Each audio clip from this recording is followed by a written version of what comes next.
అండి, అందరికీ నమస్కారం. నేను మీ కట్టా కార్తీక్. నిన్న కేసీఆర్ గారి మీద రేవంత్ రెడ్డి గారు మాట్లాడిన మాటలు ఇప్పుడు రాజకీయంగా వివాదంగా మారాయి. ఆ కామెంట్స్ పక్కన పెడితే చాలా సబ్జెక్టు రేవంత్ రెడ్డి గారు చెప్పారు. నీటి పంపకాలు, తెలంగాణకి జరిగిన అన్యాయం, ఆ అన్యాయానికి కేసీఆర్కి ఉన్నటువంటి సంబంధం, ఇవన్నీ ఆయన చెప్పుకొచ్చారు.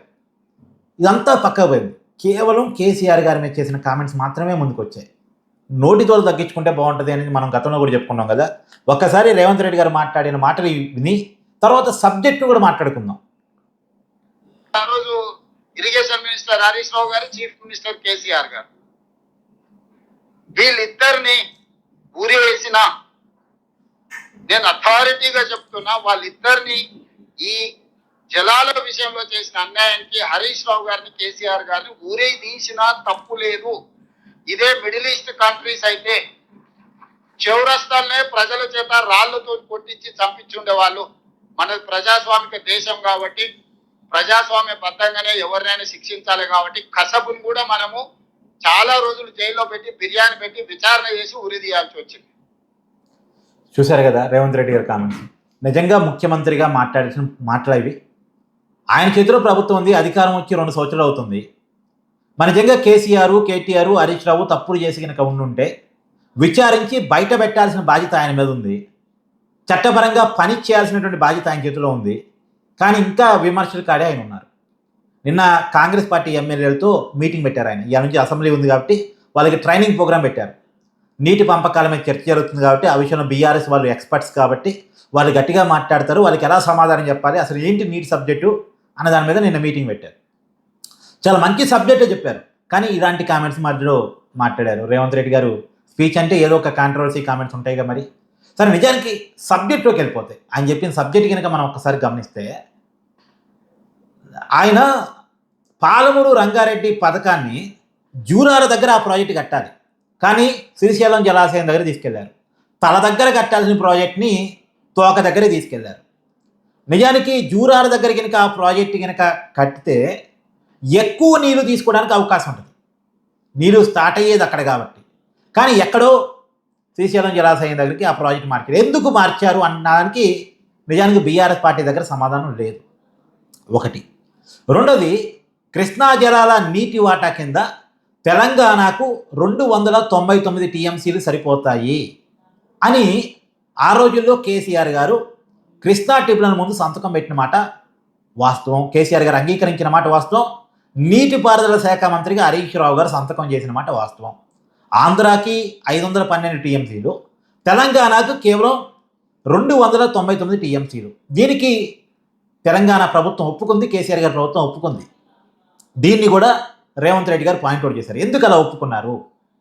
కృష్ణా జలాల నీటి పంపకాల విషయంలో ట్రిబ్యునల్ ఫైనల్ తీర్పు ఇచ్చేంత వరకు మాకు 299 టీఎంసీలు సరిపోతాయి అని ఎందుకు ఒప్పుకోవాల్సి వచ్చింది? లెక్క ప్రకారం తెలంగాణకి 555 టీఎంసీల వాటా రావాలి, కానీ 299 టీఎంసీలకి ఎందుకు ఒప్పుకోవాల్సి వచ్చింది? ఆ రోజులో జగన్మోహన్ రెడ్డి గారితో కేసీఆర్కి ఉన్న లాలూచి ఏంటి? ఇది రేవంత్ రెడ్డి గారు ప్రధానంగా అడిగారు. నిజానికి ఇది వ్యాలిడ్ పాయింట్. ఇంకోటి కూడా చెప్పారు. ఏది, పాలమూరు రంగారెడ్డి ఎత్తిపోతల పథకాన్ని శ్రీశైలం జలాశయం దగ్గర 801 అడుగుల దగ్గర స్టార్ట్ చేయాలి, కానీ దాన్ని 821 అడుగులకి మార్చారు. ప్రాజెక్ట్ ప్లానింగ్ని మార్చారు. ఎందుకు మార్చాల్సి వచ్చింది? ఎక్కడో జూరాల దగ్గర కట్టాల్సిన దాన్ని శ్రీశైలం జలాశయం దగ్గర తీసుకొచ్చారు.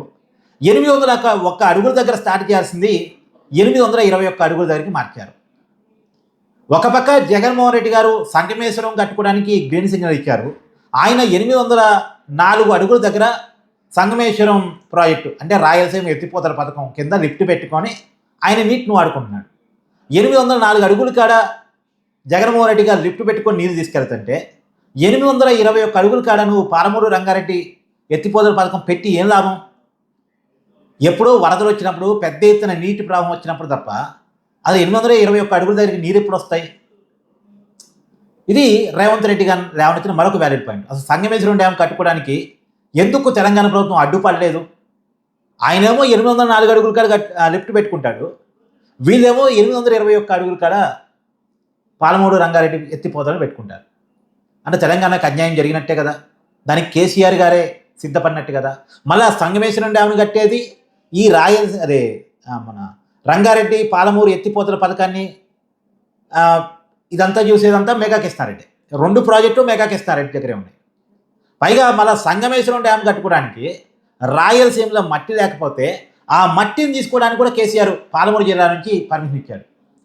మట్టి తెలంగాణది, నీటి వాటా తెలంగాణది, వాడుకుంటుంది ఆంధ్ర, దోచిపోతుంది ఆంధ్ర కేసీఆర్ పర్మిషన్తో. ఇది ఒక వ్యాలిడ్ పాయింట్ని రేవంత్ రెడ్డి గారు చెప్పారు. దీనికి బీఆర్ఎస్ నాయకులు సమాధానం చెప్పాల్సి ఉంది. నిజానికి ఇవన్నీ కూడా చాలా వ్యాలిడ్ పాయింట్స్ వచ్చాయి. కానీ ఈ సబ్జెక్ట్ అంతా పక్కపోయింది. నిజానికి కృష్ణా జలాల విషయంలో తెలంగాణకు అన్యాయం జరుగుతుంది. కాంగ్రెస్ ప్రభుత్వం మాట్లాడలేకపోతుంది. రేవంత్ రెడ్డి చంద్రబాబు నాయుడికి తొత్తుగా మారి మాట్లాడలేకపోతున్నాడని కేసీఆర్ ఒకవైపు మాట్లాడుతూ సభలు పెట్టదలుచుకున్నాడు. కానీ అదే కేసీఆర్ ఆంధ్రాకి నీళ్లు దోచిపెట్టాడు. నీళ్లు, నిధులు, నియామకాల పేరుతో ఉద్యమం చేస్తున్నటువంటి పెద్ద ఆయనే ముఖ్యమంత్రిగా ఉండి ఆంధ్రాకి నీళ్లు దోచిపెట్టాడు. జగన్మోహన్ రెడ్డితో కొలాబరేట్ అయ్యి, మెగా కృష్ణారెడ్డితో కొలాబరేట్ అయ్యి అనేది రేవంత్ రెడ్డి గారు చెప్పదలుచుకున్న మాట. నిజానికి గోదావరి విషయంలో కూడా అండి, శ్రీరామ్ సాగర్ లిఫ్ట్ పెట్టుకొని మహారాష్ట్ర నీరు తీసుకెళ్లొచ్చు అని కేసీఆర్ గారు గతంలో ప్రపోజ్ చేశారు. ఆయన టీఆర్ఎస్ని బీఆర్ఎస్ చేసిన తర్వాత మహారాష్ట్ర ఎన్నికల్లో పోటీ చేస్తున్నారు కాబట్టి లోకల్ బాడీలో అప్పుడు మహారాష్ట్రలో ఓట్ల కోసం ఇగో మా గోదావరి జలాల్లో మీరు లిఫ్ట్ పెట్టుకొని నీరు తీసుకెళ్ళండి శ్రీరామ్ సాగర్ దగ్గర అని చెప్పాడు. అంటే రాజకీయ అవసరాల కోసం కేసీఆర్ తెలంగాణ అనేటువంటి ఒక సెంటిమెంట్ని ఎలా వాడుకున్నారు అనేది రేవంత్ రెడ్డి గారు చాలా క్లియర్ కట్గా మాట్లాడే ప్రయత్నం నేను చేశారు. కానీ ఈ కామెంట్స్ వల్ల అసలు విషయం పక్కా పోయింది. సో కేసీఆర్ గారికి నీటి వాటాల మీద మాట్లాడే హక్కు ఉందా? కాకపోతే కేసీఆర్ గారి హయాంలో వర్షాలు బాగుపడ్డాయి, ఎప్పుడు నీటికి అస్తారు రాలే. అందులో కేసీఆర్ గారు చేసిన ఒక మంచి పని ఏంటంటే మిషన్ కాకతీయ కింద చెరువులు బాగు చేశారు. దానివల్ల గ్రౌండ్ వాటర్ పెరిగింది, వర్షపు నీళ్ళు నిల్వ ఉంది. ఎక్కడా కూడా వర్షాలు కూడా ఇబ్బంది పెట్టలేదు కాబట్టి మిషన్ కాకతీయ ద్వారా చెరువులు, వాగులు కూడా గ్రామాల్లో బాగుపడ్డాయి కాబట్టి రైతులకి కేసీఆర్ గారు నీళ్ళ దోపిడీ చేశారన్న విషయం తెలియటానికి అవకాశం లేకుండా పోయింది. ఒకవేళ వర్షాలు పడకుండా ఉంటే కేవలం ప్రాజెక్టుల నీటి కిందే ఆధారపడాల్సి వస్తే ఇబ్బంది తెలిసి వచ్చేది. ఇది మొత్తంగా మీ అభిప్రాయాన్ని కూడా కామెంట్ రూపంలో తెలియజేయండి.